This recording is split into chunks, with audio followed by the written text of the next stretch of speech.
Good morning! Bagong liga, fresh empty. Mabango na. Uy, uy! So today, new class dahil ang mga teacher district meeting. So no class Liam last Tuesday to Friday. So magsa-study kami ni Liam, may binili namang assignment na gagawin. So mamaya magsa-study kami ni Liam. Pero ngayon, magluluto muna ako. Oh. Itong eggplant, niluluto ko. Dalawa, lalagyan ko yung itlog. At yung anak ko is nasa labas. Tingnan nyo dito kung nasaan. Ayan, naglalaro na naman ng tubig. So dito, yung may kumot at unan dyan, ay lalabhan ko. Nilabas ko dyan at lalabhan ko yan mamaya pagkatapos kong mapakain si Liam. So anyway, ito yung sa labas. May papakita ko sa last time, pinapakita ko sa inyo yung mga tinatanim ko. Ngayon, tingnan yung bakura namin. Nagre-reklamo na nga si Axel dahil nga daw kaya pala daw nagtitake na siya ng dalawang cetirizine para sa allergy niya. Kasi alam niyo naman, si Axel very allergy person. Meron siyang allergy sa mga grass, trees, mga animals, especially sa goats, mga ganyan. Tapos yung mga namumulaklak na mga tanim, he's very allergic. So dito sa bakura namin, tingnan nyo nga. Ay Lord. So yung kapitbahay, nagtanim siya ng, sa Tagalog patula daw to, pero sa mga Bisaya tinatawag namin to na sikwa. So magagalit naman ng iba, hindi to daw sikwa dahil patula. Iba-iba tayo ng mga pangalan, 'di ba? Dahil nga kayo Tagalog, may mga taga ibang bansa like Leyte, iba din mga pangalan na binibigay nila. But anyway, gamitin natin ang pangalan na ginagamit namin dito, which is sikwa. Nagtanim sila, ngayon, doon. Lumagpas man. So, ano to? Trespassing man tong mga sikwa na to. So, akin na to kasi trespassing to. Pero, meron akong tinanim din. Tingnan nyo. Dito, akin din to. Pumunta na siya. Papunta na siguro siya sa taas ng bahay. Nandito rin. Akin niya rin tinanim yan dito. Dahil tumubo. Pumunta na siyang bahay. Ayan na. But anyway, tingnan nyo. Mga bunga. Hindi ko na nga kinuha tong grass kasi kapag kukunin ko baka alam niyo kasing ganitong sikwa, matatanggal yung mga ano niya kapag nililinisan mo, matatanggal yung ano niya, yung mga bulak, sa Bisaya pa, matandog ko. Kasi kumakapit yung sikwa sa mga damo, diba? Tingnan niyo. Pag kasi ito, yung gamot niya, parang siya, yung hinahawakan niyo, matatanggal yung natin. Pag matanggal ang bulak, wala na tayo, hindi na. Pero pa nga bunga, kukunin ko na siguro yan. Tingnan yung mga bunga dito. Isa. Dalawa. Hindi ko na nga hinayaan ko na nga lang. Maglinis sana ako dito. Pero hindi, hinayaan ko sayang naman sayang naman yung mga sikwa. Uy.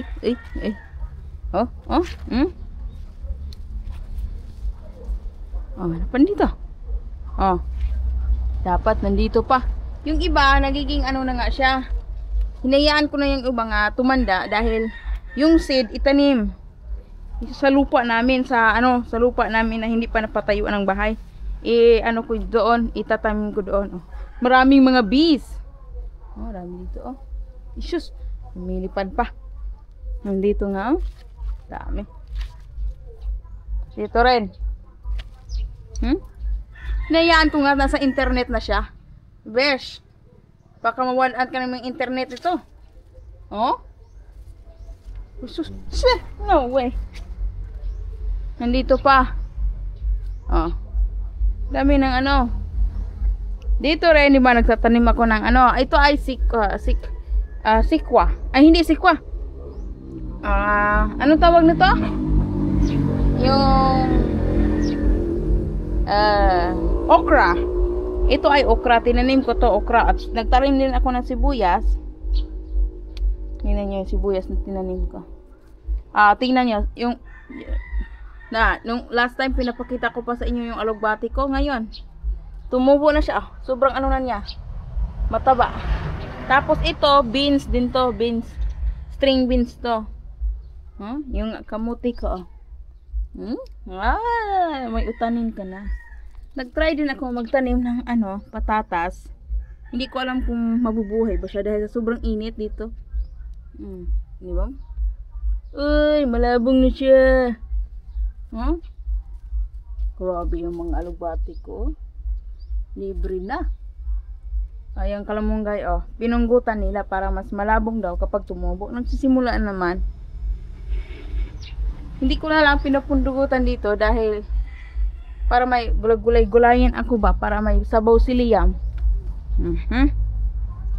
Katulad dito, kapag tatanggalin to yung mga damo, matanggal yung mga matanggal yung mga bulak sa sikwa. Magha-harvest ako mamaya. Ay! Nangangkin. Tinatry ko nga siyang tanggalin yung damo. Tingnan nyo, tinatanggal ko, try.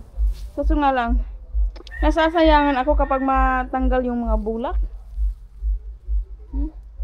Dami, laki-laki. Dami.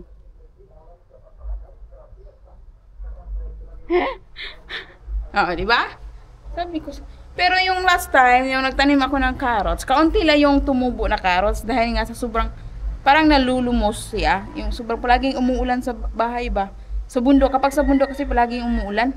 Pero may tumubo naman. Hindi ko pala na ipakita kasi sa inyo dahil pag nagpunta ako doon last time, madilim na. Next time na lang kapag meron tayong vacant na oras. Ayan. Whoop. Luto tayo, luto. Tapos yun ang bahay natin. Hi, Tilia. Na-practice ko siyang mag-bike kanina. Nasaan na ba yung anak ko? Uy, nahulog na naman. Saan ba siya galing sobrang dumi ng yung mga kamay. So, bye-bye muna ha. So, ayun ang ating sasabihin ko muna bago kayo mag-advise. Sabihin ko muna na ito talaga, this is my first ever na magluto ng eggplant with egg. Kasi hindi talaga, nakakain ako, kumain lang ako, bumibili, pero hindi yung ako mismo yung gagawa kasi hindi nga talaga ako marunong kung paano ito gagawin.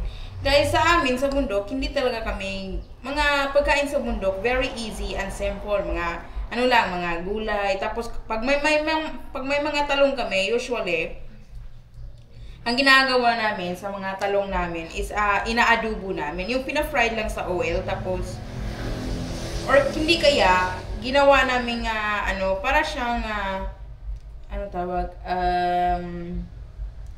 noon? Para siyang, kung sa isda ba, paksiw na talong. Bali, ginagawa namin paksiw na talong kasi, hindi na kami gagamit po ng sobrang maraming mantika. Sa bundok, budgeting life lang. Tapos ganun. Pero hindi talaga ako nakagawa. Ito lang first ever na eggplant na lalagyan ng itlog. Kasi hindi ko alam kung paano ito gagawin. But anyway, let's try. Meron ako isang itlog dito. Kasi bumili ako ng itlog. Hindi ako bumili ng maraming itlog kasi dito sa bahay, very busy yung mga tao, especially ako. Tapos, kapag bibili kami ng mga tray na mga itlog, hindi siya magagamit. Aabutin siya ng how many weeks, tapos magiging mabaho na siya. Masisira yung itlog dahil, alam niyo naman, breakfast, hindi kami gano'ng kumakain ng breakfast. And,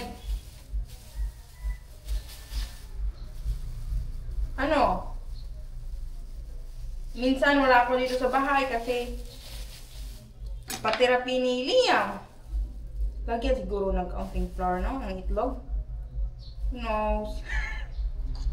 Ay! Huwag na kayong judgmental ba?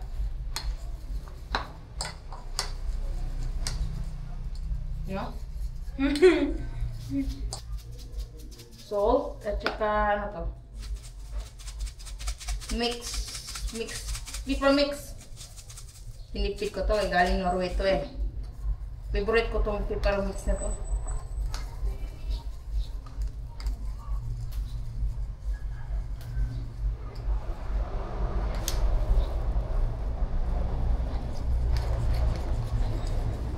This is like experiment. Ay, ganito siguro, no? I think more salt to be.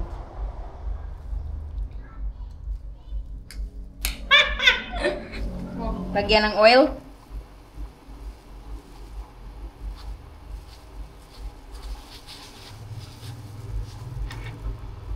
Ang paborito ni Liam, dried fish lang. Dried fish isda. Pero yung paborito talaga niya, yung dried fish talaga. Hindi siya napapagod sa dried fish. So, usually dito, gumawa ako ng sabaw, or tawag sa Bisaya, lauoy. Tapos, with, ano na rin, dried fish para may ulam-ulam ng bibig niya. Pero hindi siya gaano kumakain ng baboy. I think natitigasan siya. Yan.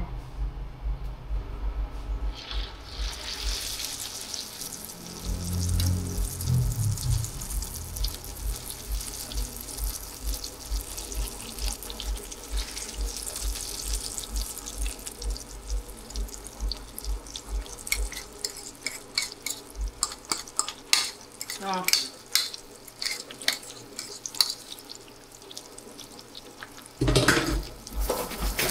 Very good. You're not afraid, are you? Huh? You're not afraid of the cold at all, are you? Oh. Wow.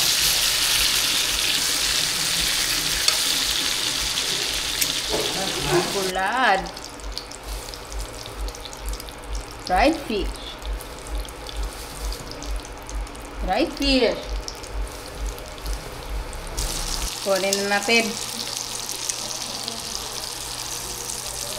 Lagyan na lang natin ito sa kilid. Hindi na siya gaanong kadabihan.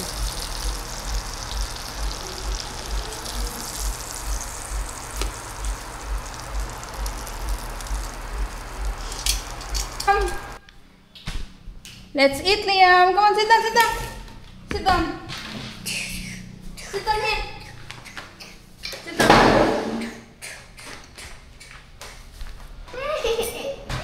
Sit down properly. Here's your food. There you go. Wala tayong sabaw ngayon. Dried fish lang muna. Para hindi si Liam mapapagod sa sabaw. May sabaw siya kanina. Ngayon kailangan si Liam kasi mapapagod palagi sa ulam. I mean, hindi mapapagod pero anong exact word na? Sa Bisaya is ayaw niya palaging same yung ulam. Minsan kumakain siya ng bread with Nutella. Sometimes dried fish, sometimes. Pero alam niyo, si Liam, gusto niyang paiba-iba. Hindi din to kakain ng all the time rice. Gusto din niya like nuggets lang. Almost empty. Unang pagkain Liam, wala na. Happy? Let me fix your food. Very good, So, I have complained already. What? Where is my salt for the rice? You need soy. Soy or soy and vinegar? Yes. Which one? Soy and The first one. Soy, okay?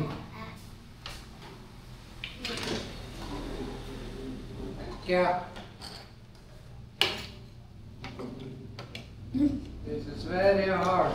So big bottle, huh? Use. That's enough. Okay, that's enough. Talking to me or Liam? Just soy.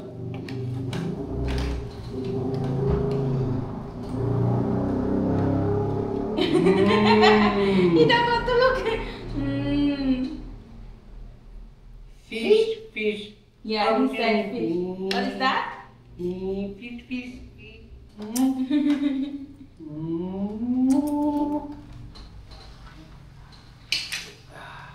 You want that?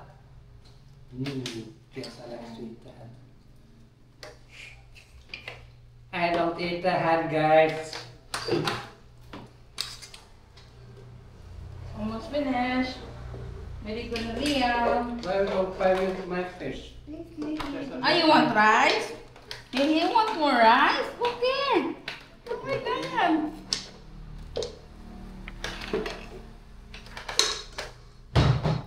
So when I'm sitting out having a coffee or having a few beers with foreigners or married to Philippine girls, I tell them that I actually eat this. They just Liam. I'm the only one who eats it. Look at Liam, he wants Why?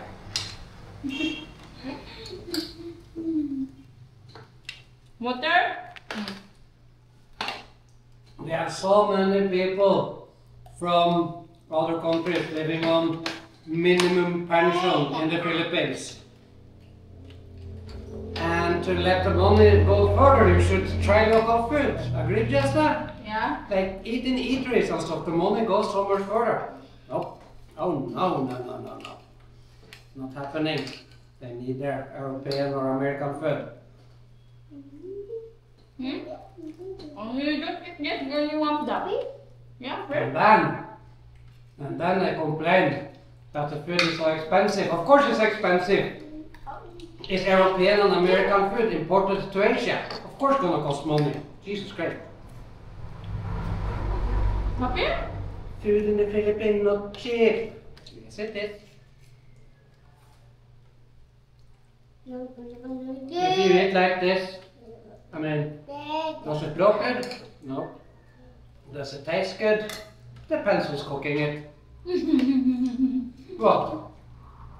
Liam, that's the third right of Liam that he left, and he loves his fish. Oh, what is this, guys?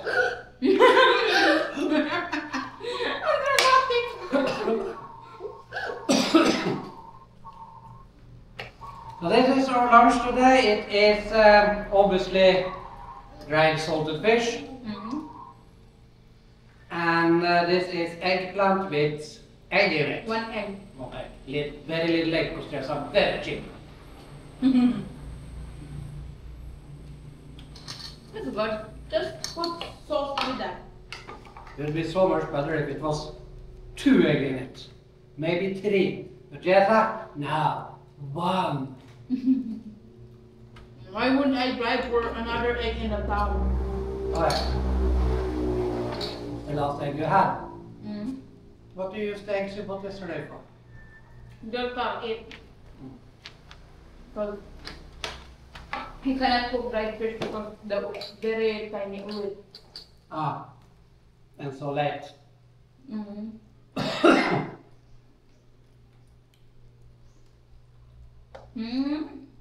It looks like a big person now.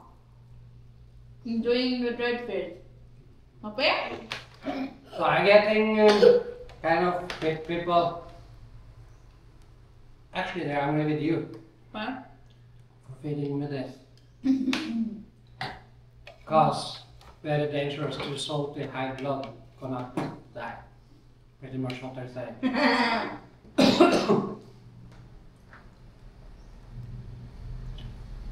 If you eat too much, Yeah. But this is so full of flavor share. There's limits to how much you can eat per meal to get the flavor share and a little bit protein for cheap, right? one fish for one This- person. This fish right here It has 60 grams per 100 gram full of proteins. You don't get that anywhere else. So it's a very good way of getting proteins. Don't need to eat a lot of it. Look at them. Look at them, guys. Empty. Oh! Oh! Yeah. Yeah. This is so good, boy.